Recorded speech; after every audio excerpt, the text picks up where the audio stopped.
All right, hello again, people, and welcome to IPLCast. This is IPLCast 4, coming to you from the dark and dingy offices of the Not Conference Room. This is, as usual, Reverse G, aka Kamata, aka G. And joining me today, we have a veritable admin reunion. We have Rowan, as per usual. Hey, guys. And we have Athens. Yo. Okay, let's not dilly-dally around. Let's get through this. How is everybody? I'm good. Doing good. Cool. Right, let's rush straight into the first headline. First headline is extended Beyonce and the Cocoon of Destruction trailer. An extended trailer for the new movie has been revealed, which you can find on YouTube or linked at Pokey Beach and Pokey Jungle. It contains several new scenes. It also reveals that Xernias can speak telepathically, which sounds a bit feminine, but it's not distinct enough to tell, in my opinion. Beyonce can also talk, though, I think. Her voice is clearly female. Yeah, I was expecting that for Beyonce. Okay. Look, Japan usually gets the hype bubble. Also, forgive the cold. I'm going to be sniffling and run my nose for a bit. But what are your thoughts on this movie? So far, I've only watched the Japanese trailers, so I don't think I can have much of an opinion other than the visuals, which are quite nice. They've gotten consistently better on their visuals. But, you know, that's to be expected. I haven't seen any of the trailers. Been a bit busy with work and school and stuff, but it doesn't surprise me that they went feminine route with Beyonce. I will admit that the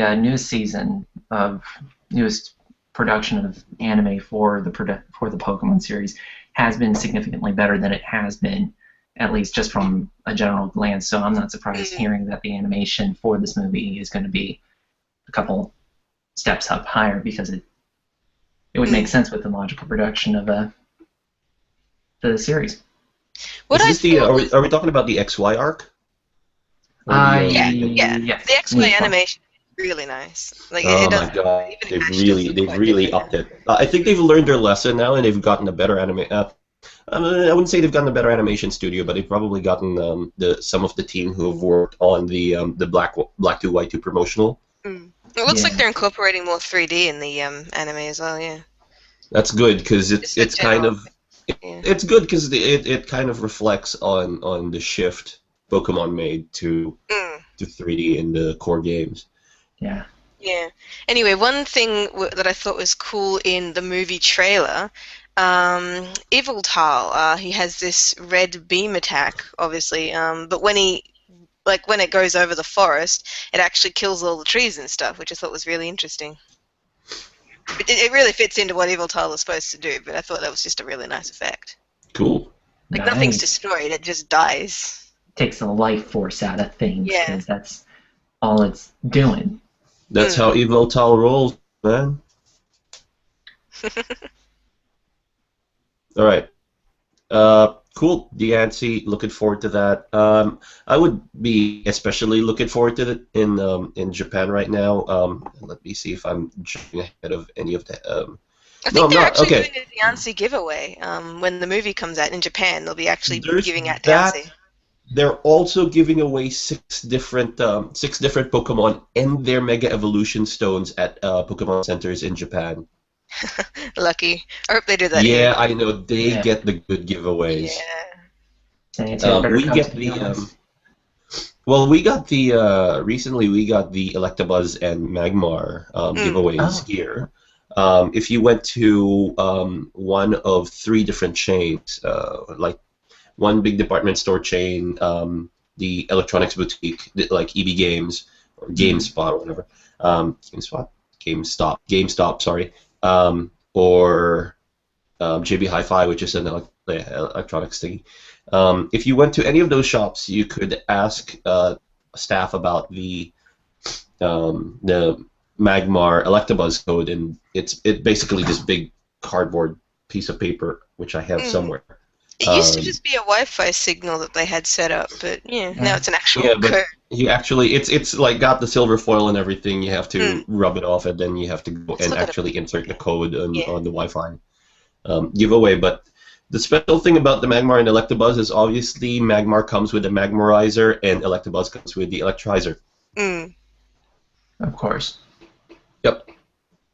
It's a nice promo, but it's no legendary. No, it's not legendary, but I mean, you know, if you're playing X and Y as your first games, yeah, you missed out on the if you were playing the original games and you knew Magmar and Electabuzz, and you left and then you came back and played the 6th generation games, you wouldn't have known about Magmortar and Electivire. True. Makes sense. Yeah, so it's actually cool that they've offered it. I am looking forward to actually redeeming the stuff we got, which I haven't done yet. I haven't even progressed so far in Trozei. I'm a bad Pokemon addict. All right, next headline, please. Next headline, The Works of Ken Sugimori. Ken Sugimori has an art book. The first and only art book featuring Sugimori will be released in Japan on May 27th, entitled The Works of Ken Sugimori, a 25-year portfolio from Quinty to Jerry Boy and Pokemon. It will contain art spanning Sugimori's 25-year-long career, including concept art, illustrations, and a 32-page interview. The book itself is estimated to be about 360 pages. Did they tell you what it retails for? Yeah, it does actually have a price. Do you know what the price is in yen? It was 1,800, I think, roundabout. That's even with shipping and handling, it's about $30. Yeah. Australian. Like, it's not an expensive book, but it's still very cool. I think this is the only book, the only art book for Ken Sugimori. There hadn't been one before this. Yeah, he's never released an art book until now, and this covers 25. He's been an illustrator for a very, very, very long time. Pokemon is just happens to be the giant cash cow. But he's been doing a lot of other illustrations as well, some of which are amazing. His character design skills are really good, second only to who's currently sitting at the top of my my illustrator list, which is Akihiko Yoshida, and they're both reticent to release art books, so I'm really, really peeved off. Well, now this is at the top of list of material objects I want in my life. The next generation consoles are further down the list. This is seriously top of the list. If it came out on my birthday, I'd want it. The shame it's at the end. It's coming. No, it's coming out in a month of my birthday. It's all right. May 27th is till May. I still want it. If you get it for me, I will love you forever. Hint, hint, nudge, right. nudge. So, yeah. Hint, hint. IPL. You want to gain favor with the admin? This is what you have to do. 3 legendaries for whoever buys that book. I have a Magmar and an Electabuzz. Pretty sure I could get more of those coupons. I don't know if they let me redeem more than one. All right, cool. Let's move on to the next headline before I fanboy all over Ken Sugimori. It never sounds good. No. Okay, next one. New in-game moves have been discovered via hacking. So it hasn't been officially announced yet, but it has been revealed through hacking the game. So the first one is called Hold Hands, which is a normal type status attack with the usual perfect accuracy, power PP of 40. It's essentially like holding hands, though it's unclear exactly what effect it will have, other than that it will make them happy. So that's essentially the descriptions. I don't know if it's going to power them up or if it's going to... It'll do something.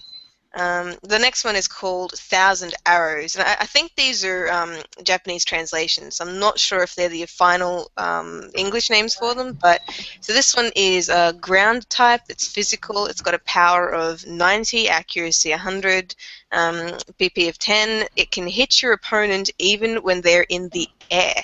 So this attack can actually work to stop fly and bounce, I think. And the third one is 1,000 Waves. So this is also a ground type attack. Physical, power 90, accuracy 100, PP 10. The user attacks with a wave that crawls along the ground, so those hit can't flee from battle. So it's essentially like a mix between Mean Look and a dirt version of Surf. Nice.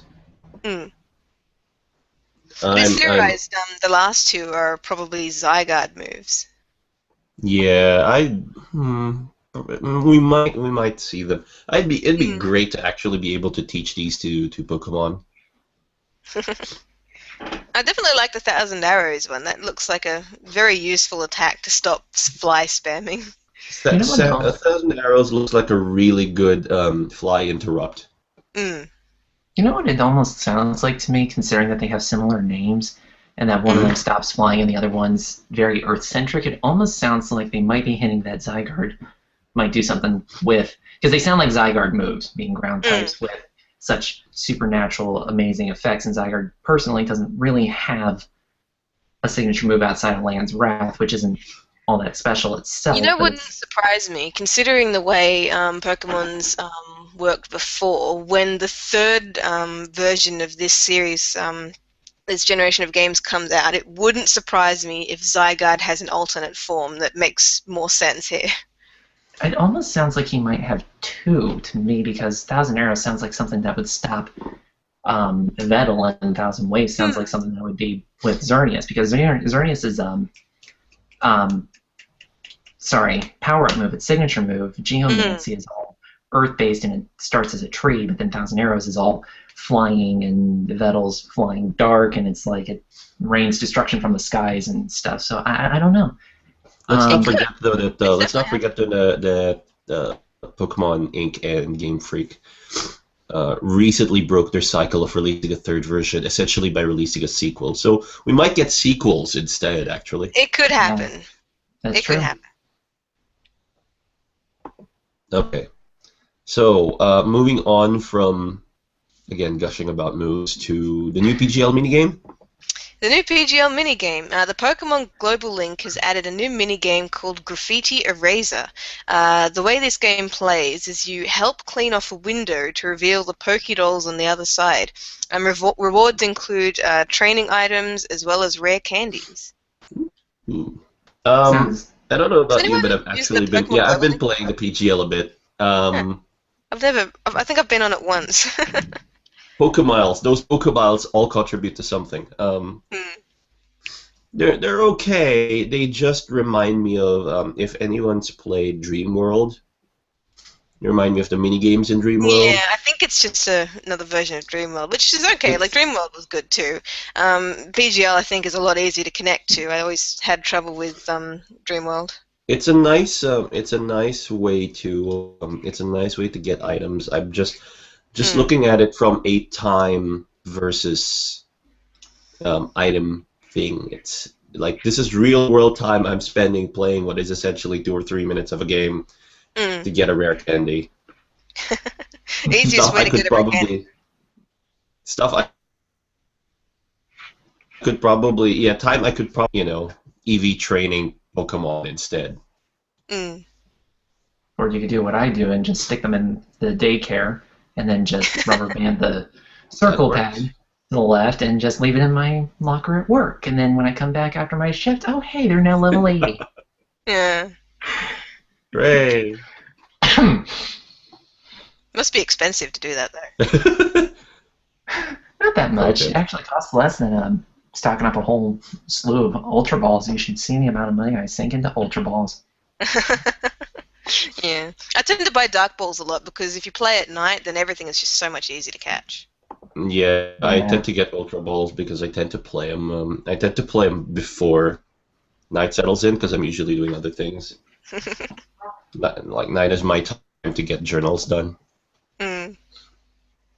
All right, so if you play on the PGL, please let us know because I don't know that many people who actually do. But if you're up there, that game's there for you. All right, really big Super Smash Brothers news.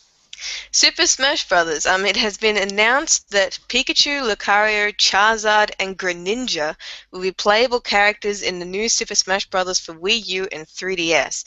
Mega Lucario and Mega Charizard X will also play a part in this new game, though it has yet to be revealed how these Pokemon will transform. I'm pretty sure they will be, because it's been shown Lucario in Mega Lucario form, and it's reported that when you're in this form, like generally with Lucario, you use Aura Sphere, and the stronger your Aura Sphere has been charged up, the stronger Lucario's attacks is. But in Mega Lucario form, all your attacks are maximum power the whole time. It doesn't matter how you charge up. So I don't know if it's going to be that, what was it called? That item that gave you those big power moves. I can't remember what it was called now.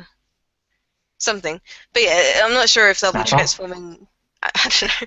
I'm not sure if it's going to be transforming with that, or if it's going to be another item, or if it's maybe a transform move. Although they've actually said, just random off topic, the new video explaining all of this stuff has reckoned that there's not going to be any more transforming characters. So Samus and Zero Suit Samus has been split up, and Sheik and Zelda have been split up, so they're now actually separate characters, which annoys me because that used to be my favorite part.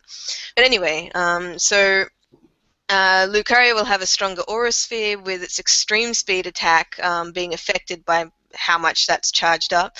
Charizard will now also be a separate character, so there's no more Pokemon Trainer, and there's no more Squirtle and Ivysaur or anything like that. Not much has been revealed other than its Mega Charizard X form, however, so we'll have to see how that goes. They've redone Zero Suit Samus's design a bit as well. Yeah, my sister was complaining about that actually. There's all of the complaint, but there's all like it's essentially split the fan base again.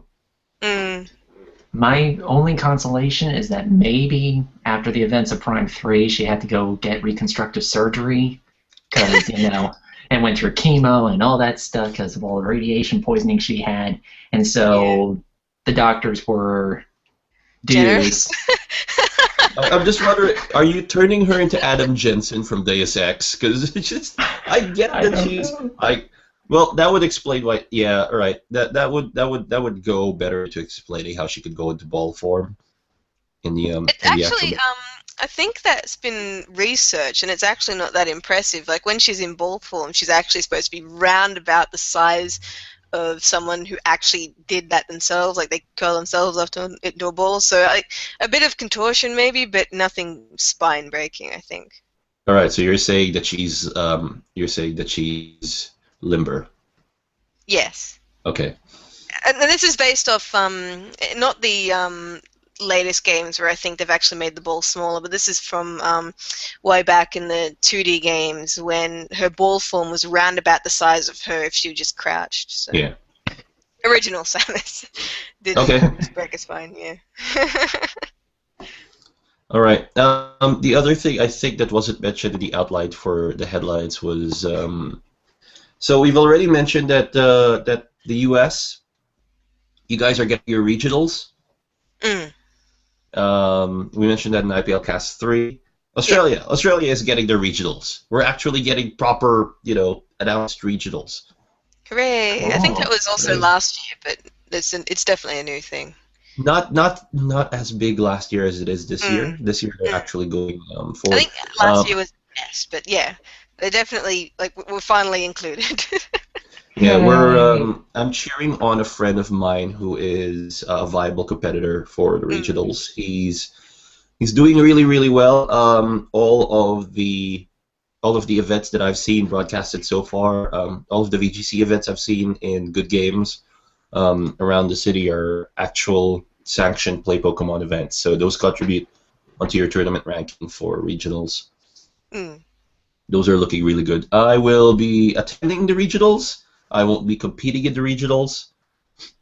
I don't know if you will, but I'm going to try, but I've got to actually breed and train the team that I'm on. At the moment, I've got the Magikarp. I've got a perfect IV Magikarp. Nice. But yeah. But I'm going to be reporting from it. Not so much participate, but hey, if And it we'll means I see get if to I manage to complete. get my team done in time. Then Yeah. yeah. Do you actually remember what it's on? No. Okay, I'll load up the dates in a sec. Is it But I think it's all July? states except NT, Northern Territory, because yeah. So Perth, Adelaide, Sydney, Brisbane, Melbourne, and New Zealand, because New Zealand gets thrown into whatever Australia does anyway. Um, Mm. Sydney, our hometown of Sydney will get theirs on the 17th of May, and Maniette's home area of Melbourne is going to have theirs a week later, Mm.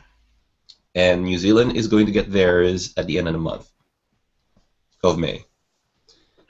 So the junior, senior, and masters division still apply. If you were born in 2003 or later, you are part of the junior division. If you were born between 1999 to 2002, you are part of the senior division.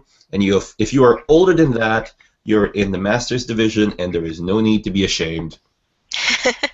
You're competing for the glory of whatever country you belong to. So fight the good fight. Mm. Oh dear. All right. So I think that's it for our external headlines. Let's go into IPL news. Only two really, really big ones, and then we'll move on to side sections. Mm. This might be a shorter IPL cast than most, but let's go into the. We ran a lot in the battle analysis. We'll get to the battle analysis. That'll span out a good half hour, and then we're done. Let's start with the 18 orders. The 18 order, let's go with the 18 orders. Yep, celebrating the values of the 18 orders as well as giving Kamato an excuse to give away Eevee eggs. Simply proceed to the 18 orders journal on IPL, request an egg, and you will receive an Eevee egg and a ceremonial egg painted in the pattern of one of the 18 orders. Yes, ceremonial egg, of course, being a bonus item that you can actually use either in the Marlowe's Meander event, which we'll be discussing later, or in the upcoming Chapter 2 Storyline Missions event, which is coming soon-ish, kind of. Mm. I'm being coy. But let's just get it out of the way. This is kind of our Easter event, but also it's just a nice thing to do. Considering how many replies I've seen in that journal, a lot of people want eggs. It's certainly it's a more unique Easter event that we've created since IPL started. We usually just have like a little contest or something like that. Yeah, we usually have like a contest or anything or something. I think with regards to this, the you know how Easter we usually hide eggs, and this time we're just outright giving them. Mm. Yeah. Yeah. So, look, there are 18 orders. I will go through them, and then So, the order: Effulgent, Oceanic, Verdant, Unshaken, Resolute, Rousing, Virulent, Martial, Ascendant, Swarming, Untouched, Perceptive, Glacial, Ordinary, Avid, Shadowed, Forged, and Moonstruck. Mm. So there are a lot of people who've requested it. I actually have a document tallying up who's got what egg, but How do you pick? Do you just it gets picked at random. I literally consult a true random number generator to get the. Yeah, I could roll dice. There are 18-sided die, but that isn't random enough for me. I need a proper random number generator. So we're a little sophisticated when it comes to this stuff. We also use the same technology for Marlowe's Meander. But that having said, the most number of eggs, the order with the most number of eggs received is the order Resolute. Mm. And they've got 3 eggs so far. Which ones haven't been received yet? All right, no one's received anything from the order Oceanic. the Order Unshaken, and the Order Avid. So Wow. yeah, if anybody gets those eggs, you will probably be well looked after. The Funny how they correspond with the yeah. legendaries. What did you get? Because you asked, Rob, you asked for one. I got Order Virulent, which is... You seem to be the only person who has one right now. I find it hilarious because Rob's type, I associate him closely with poison. Yeah. I find it hilarious that he got that. It's so funny though that even in it's been completely rolled at random and people are getting very appropriate eggs. So I chalk this up to a greater power, thank Arceus. But yeah, I'm looking forward to seeing what art comes through. Plus, there's a free Eevee. Yay! I love some of the I'm gonna out you on this Sirocco Phoenix, whose comment is no, must resist, not gonna. Dang it! Please egg me up, IPL. Thank you.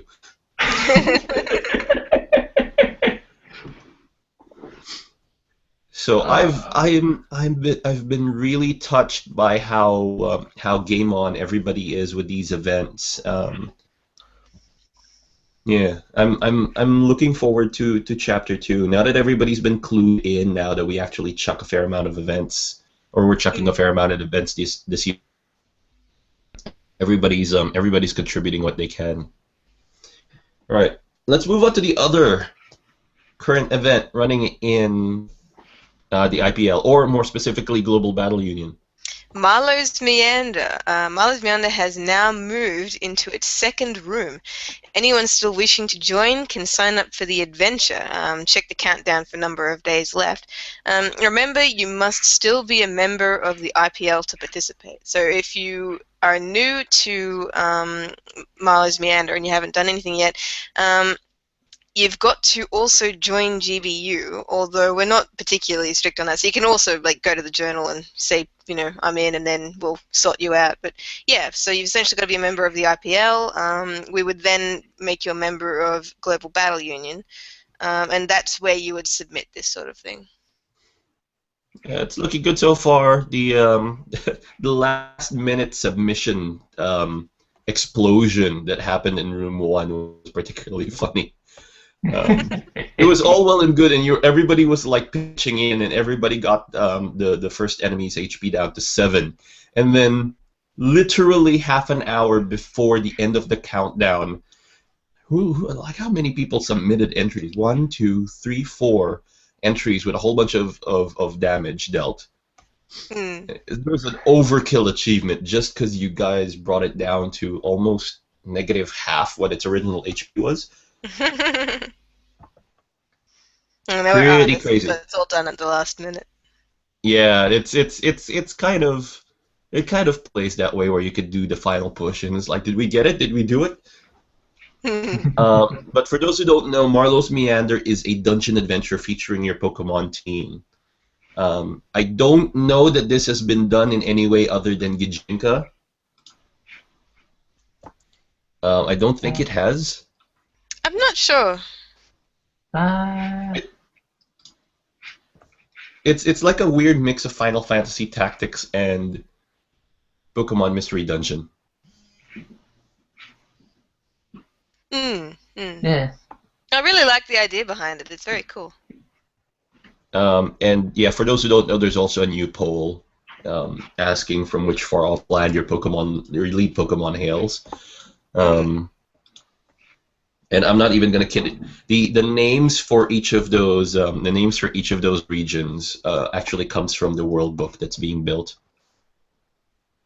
That explains the different classes, goes into the different the details of the different nations and all of that. We're not planning to do anything with the world book yet, so don't get excited. That depends on how much feedback we get. regarding the Meander, because this is a very, very fun experiment. But yeah, it's dependent. It's dependent on feedback. If you, as the IPL, or you spread the word, or the feedback is generally good, then it's a consideration for later on. But right now, it's just heaps of fun. Yeah. All right. What else are we doing? We're doing battle analysis, I think. Yay! Where they said we analyzed the, I can't mention that word, out of artwork. And Rob, this is going to be good because I think you actually did the verdict on the last one. So. Yep, I did the verdict on this one. Yeah. All right. So. I am going to screen share our battle. It is Emil versus Itazura. It's Itazura. Yeah, I think so. Yeah. So essentially, it's Trainer Andrea versus Kazakun 15. So this battle's already been judged. It's fine. Let's go into the analysis of the first work, which is, I believe, by Trainer Andrea. Yep. And there. Okay. Let me just hold it up there. Opening thoughts, folks. I think it's safe to say, unless there are supposed to be multiple Frostlasts in this, that it's using double team. Although I think double team's always been portrayed where the Pokemon are fairly solid because it's supposed to be hard to tell the difference. But generally, I think the attack would be more clear to us if some of them were at least slightly transparent. I'm just looking at the image. I'm looking at the image because that's usually how I tend to judge things. Is that Glaceon on fire? Yes, the Glaceon is on fire. It is. Okay. I think the Haunt is using Fire Punch, so I like that detail. Very funny. Yeah. I thought that was clever. Mm. I'm one for grossly interpreting moves differently, so if I don't see transparency in a move like Double Team, then I'm not going to call shenanigans on it. I think the Double Team to me seemed pretty obvious to me, but I mean...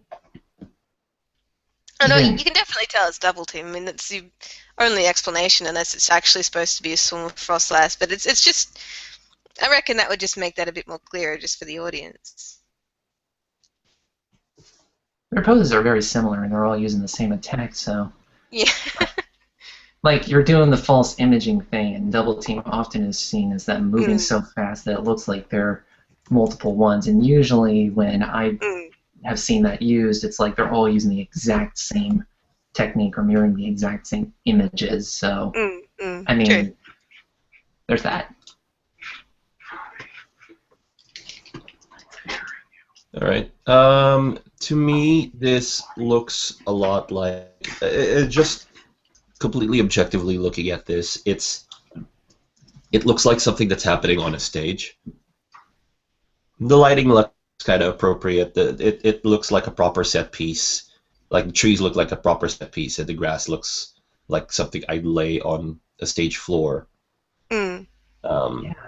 It's just the way it's been. It's the way it's been done, because it looks like there is the foreground and there is the mid area, and you're moving towards the background, but there's no further depth past that point. It does a bit, actually. Yeah. It kind of stops it there.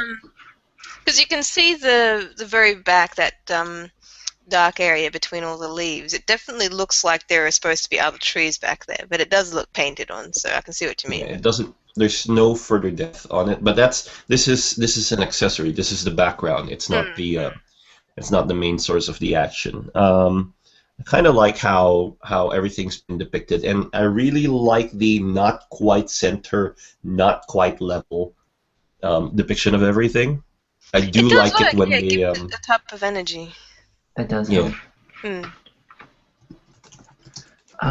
one thing that did bug me was that, despite how well rendered everything was, the perspective fell out in the bottom half, and that a bit. Mm. Yeah. Yeah, it swings down a bit too much, so it looks more like a hill than anything. Yeah.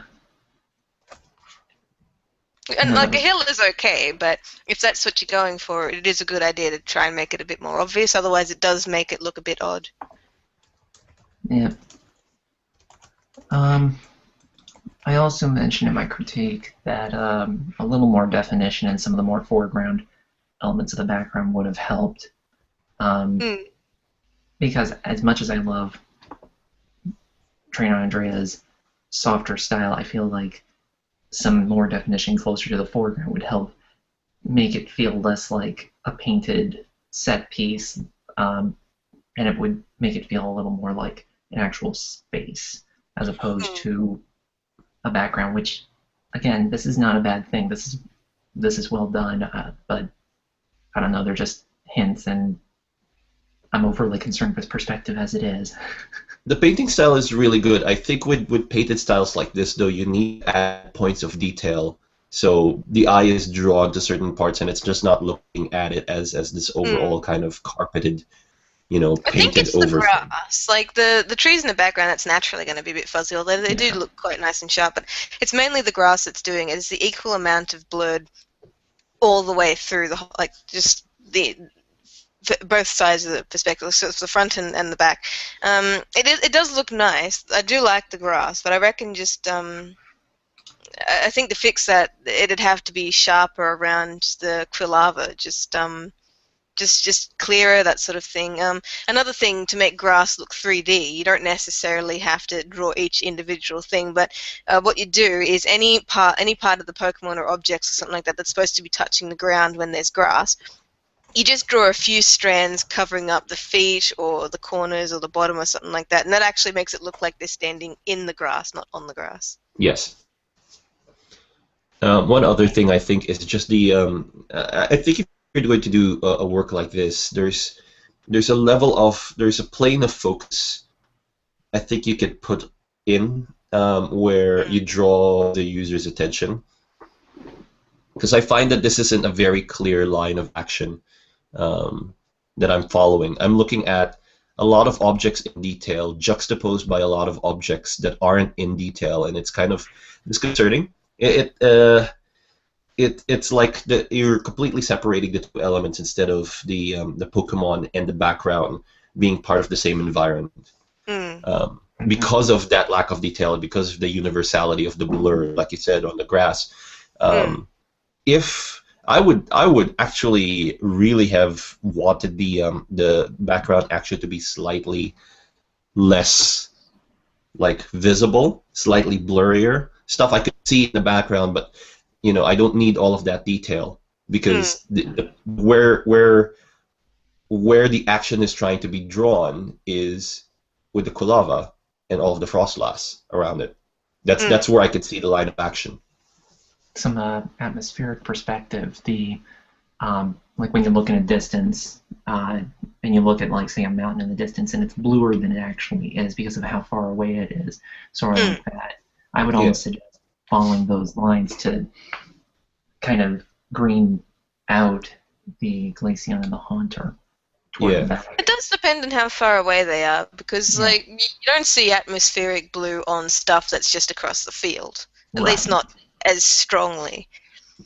No, but I do but think, having said that, if you going notice, by the sharpness of the Haunter and the Glaceon, it suggests that they are very close to all the Frostlass and that. So, like, even if they are close-ish, just a little bit of blur on the lines, or even if you make the Frostlass and the Quilava, you give them thicker lines, so it shows that they're closer, because that's generally how the eye works, and that, and it would actually put more distance there and give this a stronger perspective.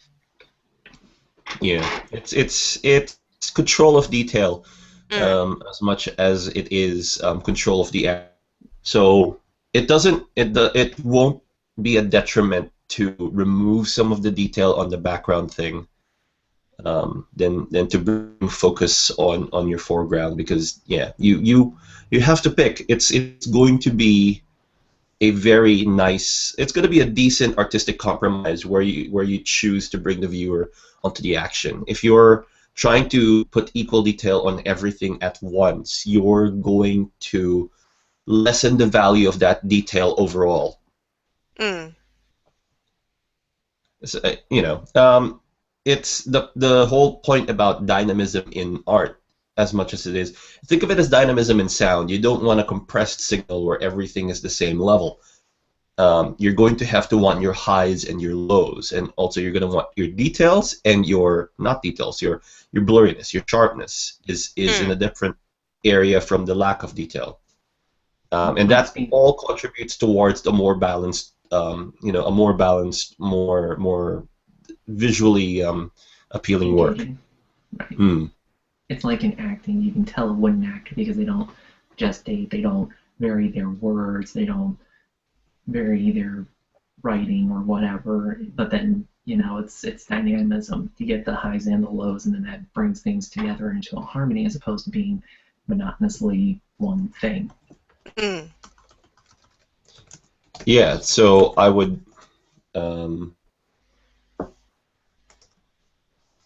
I would say that with regards to this work, even with the trees, nothing ever fades out. You wanna pull some, be very selective on your detail. But other than that, it looks like a really good piece. Yes. From the get-go, from the sudden view of it, it's fairly engaging. And it's just when you go down to the details, you want that piece to hold up as the judge takes scrutiny at the piece. All right, so let's move on from Trainer Andrea's work to Kazikun 15's work. I certainly like the use of black and white with the color. That's something that's nice. That is interesting. I've never really seen. I don't see that many battles that do the, white on black sort of stuff. That's fairly rare, and I very much like that. Can you guys help me out here? I don't know what that squiggly thing in the middle is. I think it's a Haunter. It might be an attack from it. It's coming from the Haunter's hand.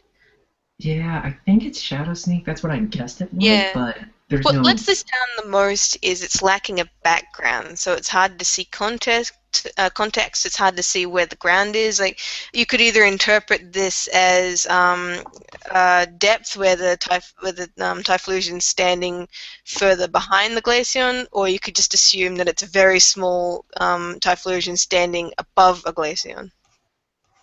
There's no sense of depth because while the background is lacking, there's no idea of where things are. I only have to assume that the Typhlosion is standing behind the Glaceon because it's so much. But then, larger. the Shadow Sneak makes that even more confusing because it doesn't look like it's beneath the Typhlosion. If you go with that concept of depth, then it would logically be next to the Typhlosion because it's not under its feet in that way. Like if it was standing on the ground, then that attack would be touching its feet, essentially. It'd be like a shadow. It'd be just further under it rather than going next to it. Whereas in the way it's drawn here, that would only be considered underneath if, as I said, the Typhlosion was very small and standing on top of the Glaceon. That'd be a solid side-on perspective sort of thing instead of actual depth.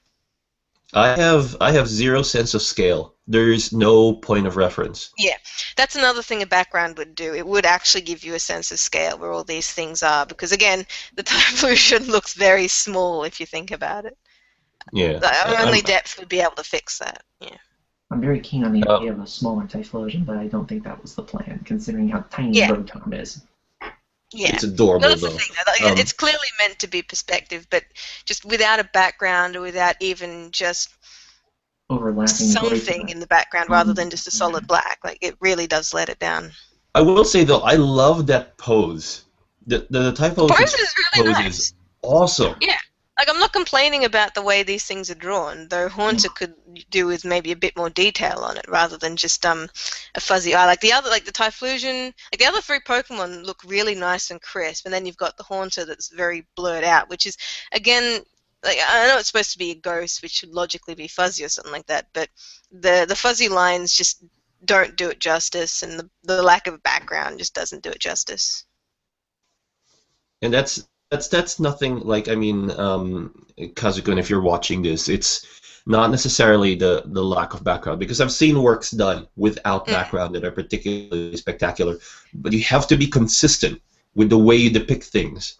If you're going to outline the fire on a Typhlosion, then that pretty much means that everything that is gassy or is sort of a plasma has to be that mm. solid too. There You are can't ways to. if the fire color is like that, then the fire coming out of it cannot be blurry, I would think. I know Like that Typhlosion. Mm. if you're going to invest in that style, then make sure it's consistent across the field.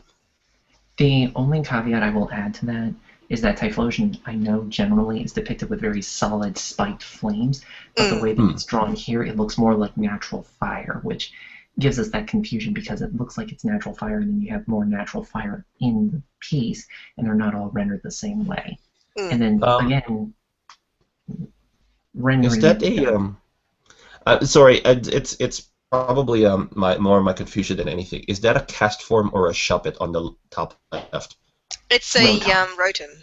You can see It's the a lightning rotom. attack. Yeah.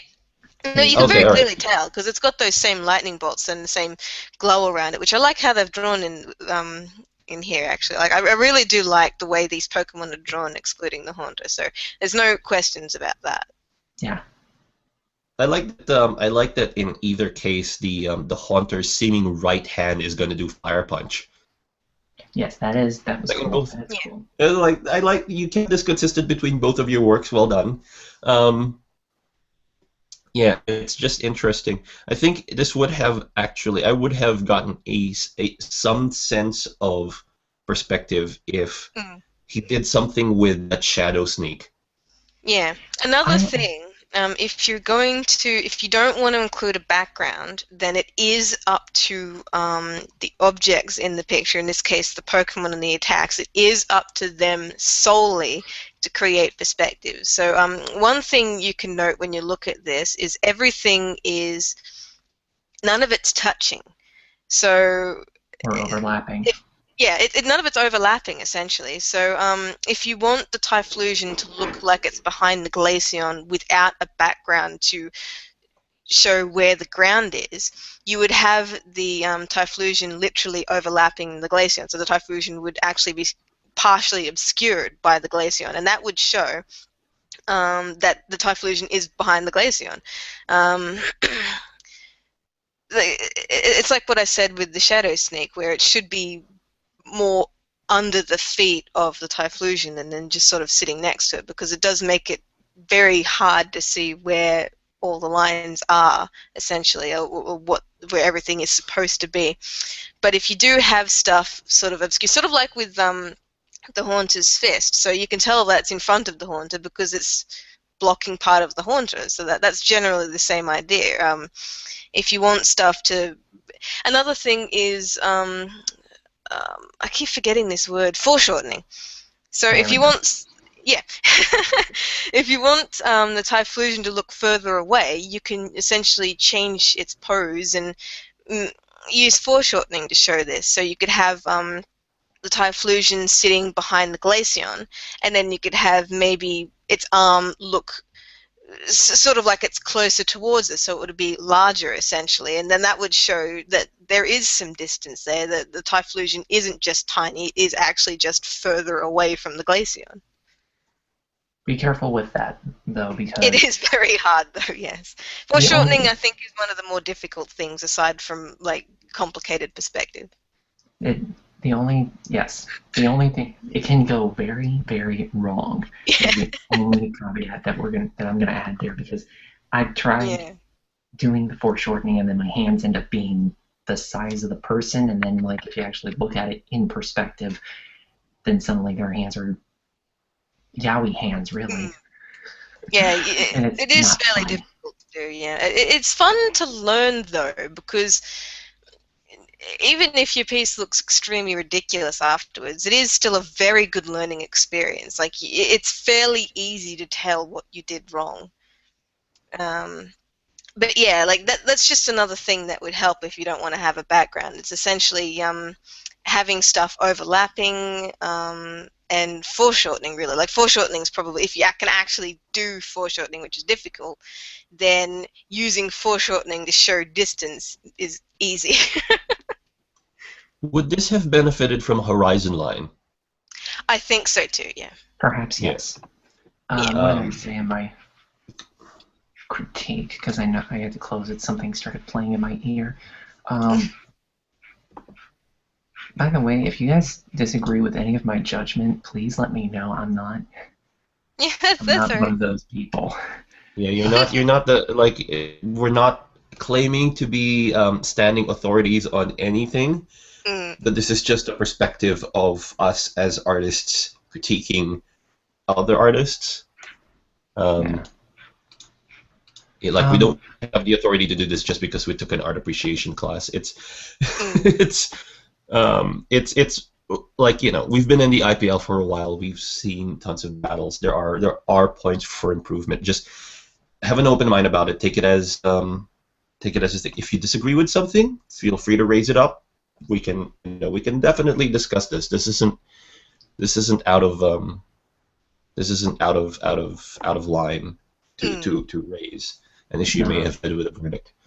No, and for future reference, if anybody ever has an issue with a judgment and you feel that it is completely unbiased or unfair, I would suggest that you note us admins fairly directly and quickly about it, so that we can get immediately. You know who your admins are. You can contact us directly. We're okay with that.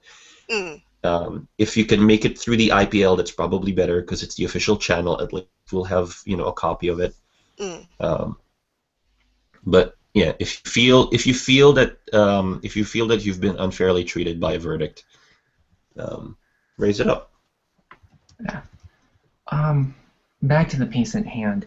Go for it. I would almost suggest because I think part of the reason that we're having some perspective issues is that because the background is completely black, it's completely void. I feel like if we had some other feature in the background, maybe not an actual background itself, but something that looks like they're anchored in something. So, because the only reason I say this is because we're dealing with a lot of fire and electricity, which are very strong light sources. Even if we're in the night of void, something else is going to be lit up besides the Pokemon. So, like a couple zigzags for blades of grass near the Typhlosion's feet would help, or like a horizon line. I wouldn't suggest going full horizon line, but I would suggest like a faint light background and maybe a faint image of like a forest or walls or something that appears to be lit by the lightning bolt, electro ball, fire punch, flamethrower, whatever, but only like hints at those so that we get the full effect of the void. I can't help thinking that this could actually benefit from dark shadows. Yes, it could have.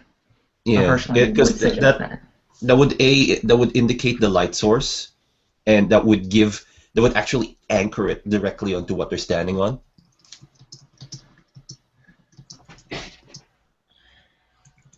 Sorry.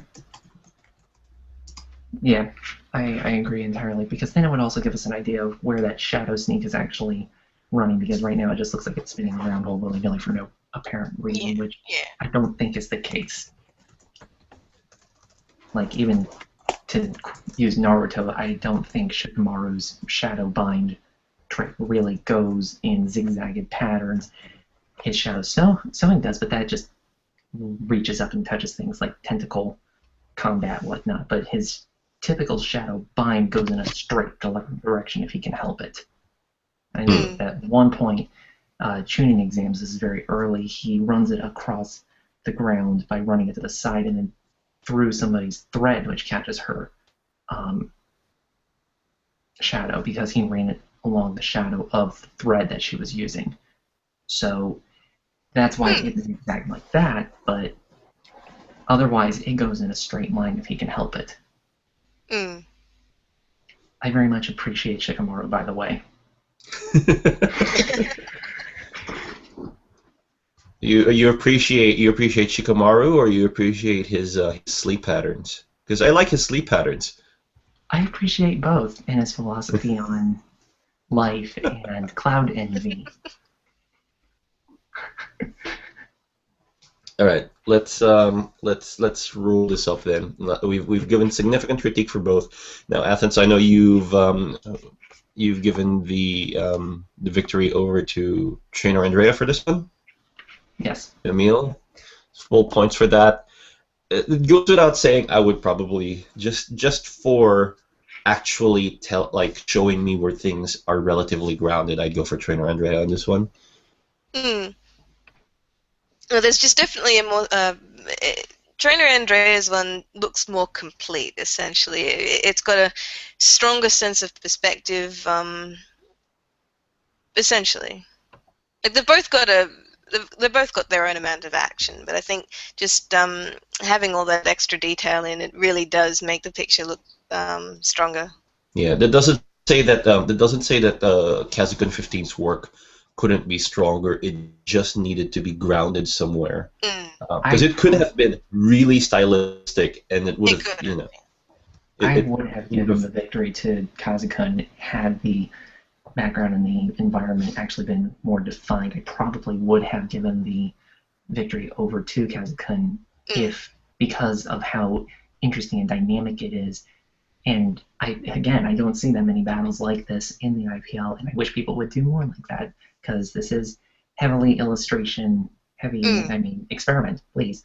But I mean, if there was a more sense of what kind of background there was in the like black, white on black, it would have probably pushed Kazukun's entry over Trainer Andrea's.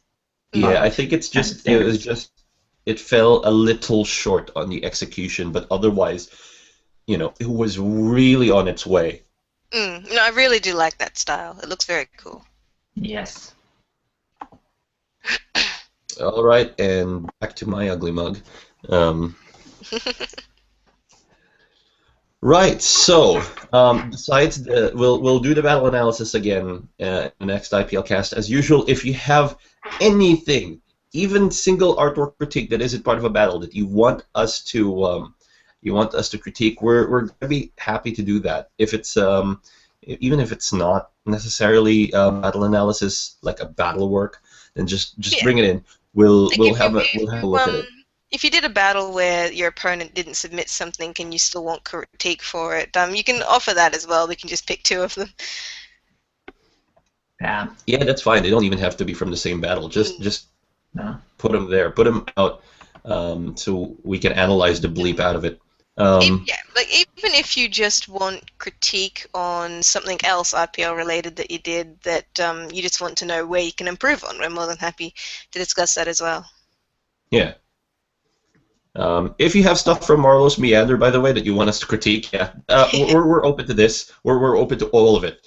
We want to know what you want to hear, essentially.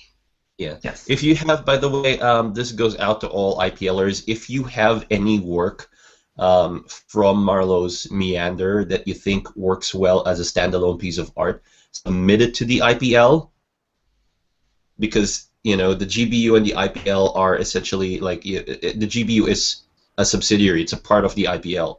So if you've got some really cool standalone work that you want to submit, go for it. Just Don't let your work just sit in an event space somewhere. Actually submit it to the gallery. We're going to be a little more stringent now as to what we curate. Will be. You may have noticed if you've gone to the galleries the last few times, there's been a fair amount of moves. We've been moving folders and rearranging things and stuff. Cleaning stuff out and getting stuff otherwise cleaned up in preparation for more events and the whatnot. Yeah. So we're just getting that lined up. All right. We've got Vicky on chat in this hangout. Do you want to suggest anything? We might hear from her in the next minute or so. Otherwise, I'm more than happy to close it. Yes, we're calling you out, Vicky. Yep. I see you there. Your name on chat. Speak.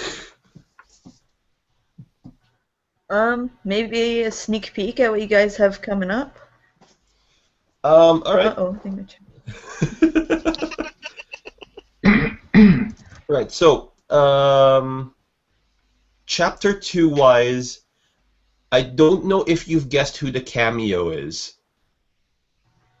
I have an idea. Okay. But there will be a cameo. It is an actual person, like it is an actual personality from the games. Oh. Yeah. If it's Colress, I am going to faint. No, it's not Colress. I can say no to Colress.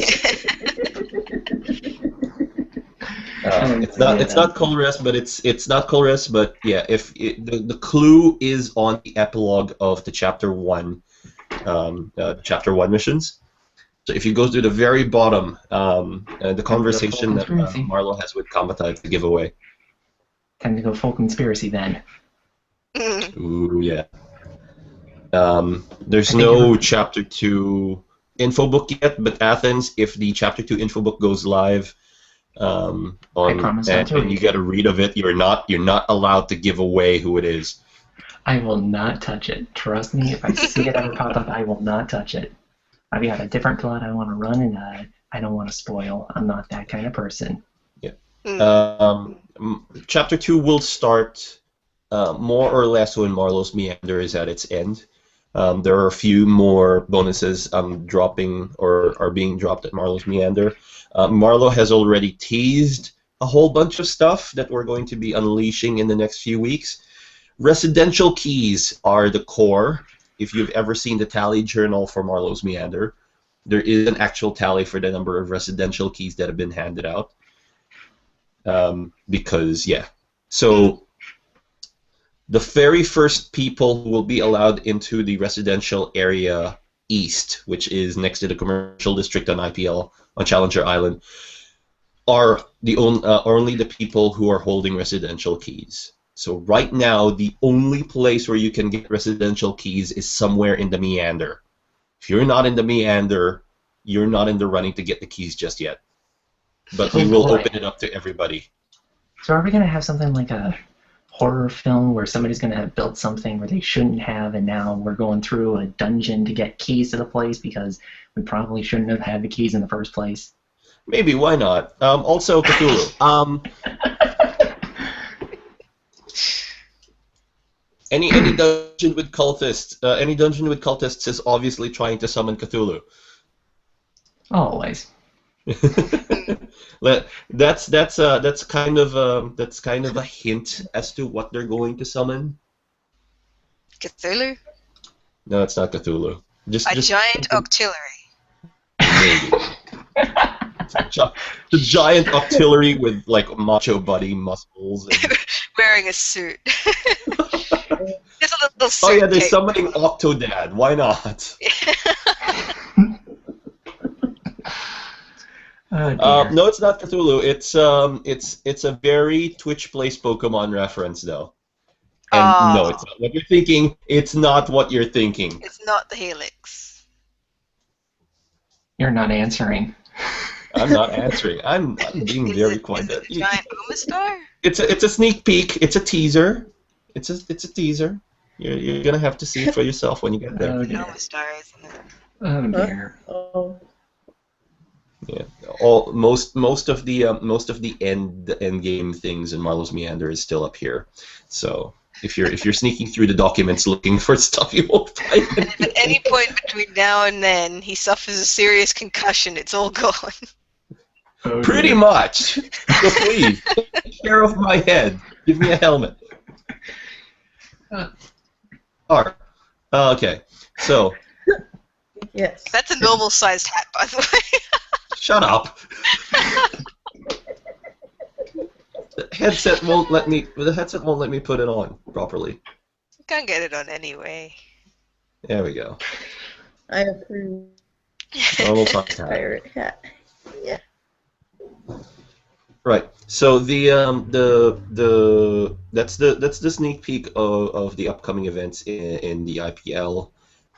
If they ever bring Nintendo Message Box back, we will go crazy with it again. A whole bunch of other things. Chapter 3 is nowhere in the timeline, but that's yeah, it's too early to talk about that. I don't know if we want to do any more, if we want to do any OCTs for GBU this year. It seems to be a nice year to do events. Yes. So that's what we're doing right now. Like, Great. also really nice to have interlinking events. Yes.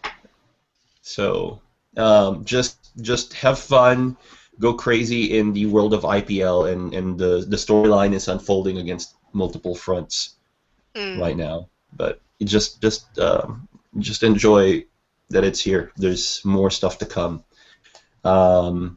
What else should I say about the sneak peek? Oh yeah, for about a week at the end of August, start of September, there will be no IPL activity from me or from Rowan.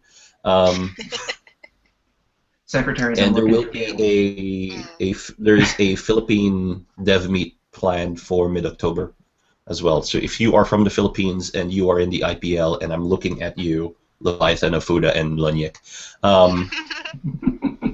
there will be a meetup. Because I know where you live, Leviathan, Afuda. Right. I actually know where he lives. Yeah, we actually know. Yeah. Awesome. We've been there. I know his sister. Whoops.